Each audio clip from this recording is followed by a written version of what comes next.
Big night para kay D'Angelo Russell. Sayang nga lang at nakuha niya agad ang unang pagkatalo. Bumalik si D'Angelo Russell sa Brooklyn Nets matapos matrade pabalik sa koponan noong December 29, ngunit sa huli ay natalo pa rin ang Nets sa Toronto Raptors sa score na 130-113.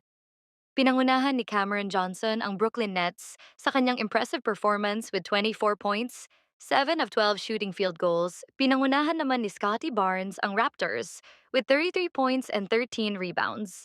Si D'Angelo Russell, na nalasap ang unang pagkatalo as a Nets, ay nagtapos na may 22 points, 8 assists, 1 steal, at 2 blocks with 9 of 13 shooting.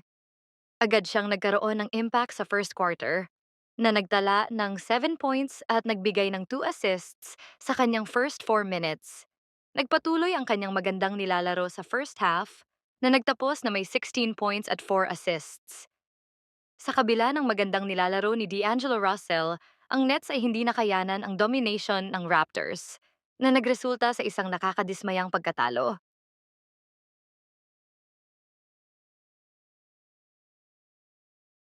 Those level of players and those that you've been waiting on for a long time and know that they're an important part of what the organization is looking at. The cross, the sauce.